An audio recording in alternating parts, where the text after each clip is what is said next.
Back Nandini moms blog. तो दोस्तों आज हम बात करेंगे कि प्राण नंबर है क्या, प्राण नंबर किनके जनरेट किए जाते हैं और प्राण नंबर के क्या क्या फायदे हैं। तो ये उनके लिए है जो बीपीएससी से सिलेक्टेड है या फिर जो भी गवर्नमेंट जॉब में है। गवर्नमेंट जॉब में आने के पहले सबसे पहले आपका प्राण नंबर जनरेट किया जाता है। इसी प्राण नंबर की वजह से आपकी सैलरी भी आपको मिलना स्टार्ट होती है। बिना प्राण नंबर के आपकी सैलरी भी जनरेट नहीं होगी। तो आज मैं आपको बताऊंगी कि प्राण नंबर क्या है और ये कैसे खोला जाता है और इसके लिए क्या क्या डॉक्यूमेंट लगते हैं। तो हम बताते हैं कि प्राण का फुल फॉर्म होता क्या है। तो प्राण का फुल फॉर्म है permanent retirement account number. Permanent retirement account number यह एक 12 अंकों का अद्वितीय नंबर होता है। ये 12 अंकों का होता है जो ये नंबर होता है। यह राष्ट्रीय पेंशन प्रणाली में शामिल होने वाले हर व्यक्ति को दिया जाता है। यह नंबर हमेशा उसके साथ रहता है। जैसे देखिए, आपको जो भी पेंशन मिलेगी गवर्नमेंट जॉब में आने के बाद, आपको बाद में जो भी पेंशन मिलेगी वो इसी प्राण नंबर के थ्रू मिलेगी। ये जो भी प्राण नंबर है ये आपके पेंशन से रिलेटेड होता है। प्राण नंबर के फायदे दिया जा रहा है। यह मौजूदा और नए सब्सक्राइबर के लिए पहचान का काम करता है। ये मौजूदा मतलब आप अगर अभी गवर्नमेंट जॉब में है या आपकी गवर्नमेंट जॉब लग गई है तो वो वो जो प्राण नंबर होता है वो आपकी आइडेंटिफाई बताती है कि आप क्या हैं। तो प्राण नंबर के जैसे मेरा भी जब हम बीपीएससी टीआरई से मैं सेलेक्ट हुई थी तो स्कूल ज्वाइन करने के बाद सबसे पहला काम हम लोग को यही कराया गया कि प्राण नंबर खुलवाना है, प्राण नंबर जनरेट करना है। उसी के बाद हम लोग का जो सैलरी होता है वो स्टार्ट होता है। तो प्राण नंबर जनरेट करने में बहुत ज़्यादा टाइम नहीं लगता है। मुश्किल से एक सप्ताह इनफ है। एक सप्ताह से 10 दिन में आप लोग का प्राण नंबर जनरेट हो जाता है। प्राण नंबर जनरेट कैसे होगा इसके बारे में मैं अभी आगे आपको बताने वाली हूँ। पहले इसके क्या फायदे हैं मैं आपको वो बता दूँ। या जो भी यूजर्स होते हैं अपने जीवन काल में अपने पेंशन फंड तक पहुंचने में मदद करता है। तो देखिए, ये भी बात सही है कि जो हमारा प्राण नंबर होता है इसी से हम हमें इन फ्यूचर हमें कितना पेंशन मिलेगा, हमें उसका ए टू जेड हमें इस नंबर की सहायता से पता चल जाती है। हो जाता है। यह सब्सक्राइबर के पेंशन अकाउंट को सुरक्षित रूप से एक्सेस करने में भी मदद करता है। ये भी सब बात सही है कि जो भी हमारा, जैसे मेरा ही है, मेरा जो प्राण नंबर है मैं उसको एनपीएस के थ्रू अपने मोबाइल में देख सकती हूँ कि मेरे एनपीएस में कितना अभी तक मेरा टोटल अमाउंट हुआ है। तो अभी मेरा 1.25 साल हुआ है तो 1.25 साल के अकॉर्डिंग मेरे मेरे अकाउंट में प्राण नंबर की सहायता से मैं देखती हूँ एनपीएस, तो मतलब अच्छा खासा मतलब अमाउंट है। तो ये हो गया इसके फायदे। तो प्राण नंबर की वजह से ना आप अपने पेंशन से ना हर से रिलेटेड हर एक चीज देख सकते हैं कि आपका अभी तक कितना मतलब पेंशन इकट्ठा हो चुका है या फिर सरकार ने उसमें कितना अपना अंश लगाया है, आपका कितना अंश लगा है, क्या वो प्रॉपर समय पे अपडेट हो रहा है कि नहीं। ये सारी चीजें आप अपने प्राण नंबर की सहायता से देख सकते हैं। तो ये हो गया। अब यहाँ पे दिया है प्राण कार्ड के लिए जरूरी दस्तावेज। आप लोग ही टीआरई थ्री में आ गए हैं। टीआरई 1 टीआरई 2 का प्राण नंबर अब तक जनरेट हो गया है क्योंकि जब हम लोग ज्वाइनिंग करते हैं तो उसी समय हम लोग को प्राण नंबर जनरेट करवाया जाता है तो हमारी सैलरी स्टार्ट होती है। जब आप लोग को ज्वाइनिंग के लिए आप लोग स्कूल मिल जाएगा और आप लोग ज्वाइनिंग के लिए जाएंगे तो सबसे पहला काम आप लोग के साथ भी यही होगा कि आप लोग का प्राण नंबर जनरेट कराया जाए। तो प्राण नंबर जनरेट करने के लिए आपको क्या क्या चीजें चाहिए, क्या क्या दस्तावेज चाहिए, उसके बारे में अभी मैं आपको बताने जा रही हूँ।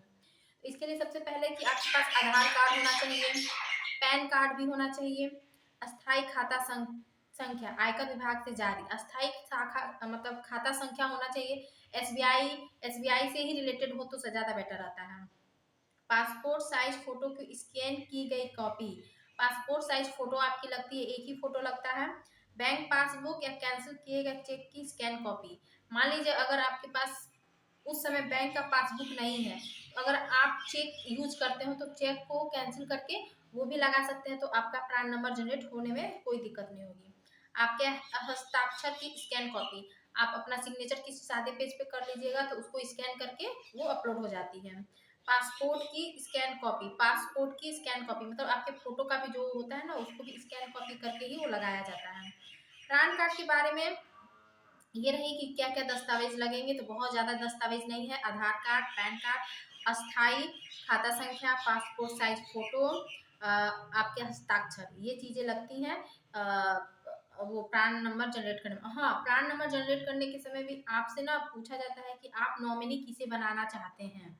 नॉमिनी में आप अपने घर में किसी के भी किसी मान लीजिए आप शादीशुदा हैं तो आप अपने हस्बैंड के या फिर अपनी वाइफ के को नॉमिनी बना सकते हैं। अगर आपकी शादी नहीं हुई है तो अपने मम्मी पापा भाई बहन किसी को भी नॉमिनी बना सकते हैं। आप छोटी संख्या मतलब बहुत उम्र कम है उसको भी नॉमिनी बना सकते हैं। उसमें उम्र की कोई बाउंडेशन नहीं है, बस आपका कोई रिलेटिव होना चाहिए। आप अपने मन से किसी को भी नॉमिनी बना सकते हैं। ये हो गया। अब कह रहा है कि पैन कार्ड एप्लीकेशन के लिए आवश्यक डॉक्यूमेंट, वो तो दस्तावेज चाहिए कि हाँ क्या क्या दस्तावेज उसके लिए चाहिए। और आवश्यक डॉक्यूमेंट क्या है, जब आप एप्लीकेशन देने जाएंगे तो वहाँ पे आपको पहचान का प्रमाण पत्र, PAN card, driving licence, passport आदि, पते का प्रमाण जैसे वोटर कार्ड हो गया, बिजली कार्ड हो गया, पासपोर्ट हो गया। अगर आपके पास पासपोर्ट हो तो वो भी आप उसमें यूज कर सकते हैं। आवेदक और नॉमिनी की फोटो, देखिए आवेदक और नॉमिनी की फोटो तो हम मेरे टाइम में तो आवेदक और नॉमिनी का फोटो नहीं लगा था, बस आवेदक का नाम और उसका डेट ऑफ बर्थ उसमें रहता है। पासपोर्ट साइज फोटो हो ही गया, कैंसल चेक या फिर पासबुक हो ही गया, ये चीजें लगती हैं। अब अगर मान लीजिए हम इसको कहाँ से कराएं और मतलब प्रान नंबर हम लोग जनरेट कैसे कराएं, तो प्रान नंबर जनरेट कराने के लिए सबसे अच्छा है ऑनलाइन कैफे। कैफे पे आप जाइएगा साइबर कैफे के पास, तो वो आपको ऑनलाइन प्रान नंबर जनरेट कर सकता है। उसमें बहुत ज़्यादा पैसा नहीं लगता है, मुश्किल से 100 रुपये। 100 रुपये हम जब कराए थे अपना तो मेरा 70 रुपये लगा था। आप लोग कराइए, अभी महंगा हो गया होगा, नो मतलब उतना मुझे आइडिया नहीं, लेकिन 100 रुपये मान के चलिए कि 100 रुपये प्रान नंबर जनरेट करने में 100 रुपये है। किसी भी अच्छे साइबर कैफे के पास जाइएगा, उसको बोलिएगा कि प्रान नंबर जनरेट करना है, तो आसानी से आपका प्रान नंबर जनरेट कर देगा। क्योंकि इतनी सारी बिहार में वैकेंसीज आई है और ये पुरानी भी है, कोई भी गवर्नमेंट जॉब में अगर है तो उसको प्रान नंबर जनरेट करना ही है। तो सारे साइबर वाले को भी अच्छे से पता है कि हाँ उसमें क्या लगेगा क्या नहीं लगेगा। तो ये हो गया। अब क्वेश्चन ये उठता है कि क्या हम प्रान नंबर जो है वो ऑनलाइन और ऑफलाइन दोनों कर सकते हैं। तो देखिए दोस्तों, जी हाँ, आप दोनों ही तरीके से अपना ऑनलाइन प्रान नंबर जनरेट करने के लिए आवेदन दे सकते हैं। लेकिन अगर मैं कहूँ तो सबसे ज़्यादा अच्छा यही होता है कि आप अपना ऑनलाइन ही प्रान नंबर जनरेट करिए। उसका प्रोसेस होता है एक मतलब धीरे धीरे वो प्रोसेस कंप्लीट हो जाता है, तो 1 सप्ताह या फिर 10 दिन के बाद आपका प्रान नंबर स्वतः आपके रजिस्टर्ड मोबाइल नंबर पे आ जाता है।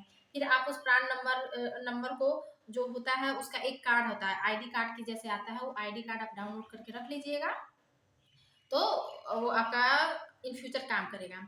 अब फिर ये है कि क्या प्रान नंबर 2 मिनट हम आपको बता रहे हैं इसके आगे भी। हाँ, ये अब है कि क्या मेरे पास एक से अधिक प्रान नंबर हो सकता है, प्रान कार्ड हो सकता है। तो देखिए दोस्तों, कोई भी गवर्नमेंट एम्प्लॉय है उसके पास एक ही प्रान कार्ड होगा। अगर मान लीजिए आप पहले से किसी गवर्नमेंट जॉब में हैं और वो जॉब छोड़ के आप इस वाले बीपीएससी टीआरई 3 टीआरई 1 टीआरई 2 में जॉब कर रहे हैं, तो आपको जब तब आपका फिर प्रान नंबर आपको जनरेट करना पड़ेगा। तो उसके लिए सबसे पहला काम आपको ये करना होगा कि आपका पिछला जो गवर्नमेंट जॉब की का प्रान कार्ड था उसको आप डीएक्टिवेट कराएंगे। वहां से डीएक्टिवेट होगा तभी आपका नया प्रान नंबर जनरेट हो सकता है, या फिर वहां से अपना प्रान नंबर आप इस विभाग में ट्रांसफर करवाइए। दो चीजें हो सकती हैं, या तो अपना पिछला वाला प्रान कार्ड आप डीएक्टिवेट कराइए, प्रान नंबर डीएक्टिवेट कराइए, या फिर उस प्रान कार्ड को इस जिस भी विभाग में आप जॉब करने जा रहे हैं उस विभाग में ट्रांसफर करवाइए। तो ये हो गया। तो किसी भी धारक के पास एक ही प्रान कार्ड हो सकता है, एक ही प्रान नंबर हो सकता है, एक से अधिक प्रान कार्ड नहीं हो सकता। अगर आपके पास पहले से प्रान कार्ड है तो उसको आप या तो डीएक्टिवेट कराइए या फिर उसको जिस विभाग में आप जा रहे हैं उधर ट्रांसफर करवाइए। तो ये हो गया प्रान कार्ड के बारे में। प्रान कार्ड कैसे बनता है कैसे नहीं बनता है, या किसी भी साइबर कैफे के पास जाएंगे तो बहुत ही आसानी से आसान शब्दों में आपको बता देगा।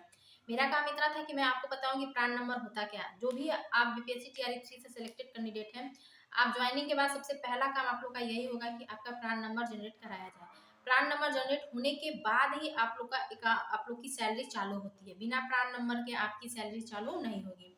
तो इसके लिए ज़रूरी है कि आप लोग, मैं इसलिए पहले ही ये वीडियो बना दे रही हूँ ताकि आप लोग को ध्यान में रहे कि हाँ ज्वाइनिंग के बाद हमें क्या क्या चीज़ें जल्दी से करना है। तो जिसका जितना जल्दी प्रान नंबर बन जाता है, प्रान नंबर बन के आ जाता है, उसका उतनी जल्दी ही सैलरी उसके अकाउंट में आ जाती है। जैसे हम लोग का था, हम लोग का जब हम लोग ज्वाइनिंग किए तो उसके 2-3 दिन बाद ही हम लोग अपना प्रान नंबर के लिए आवेदन दे दिए थे।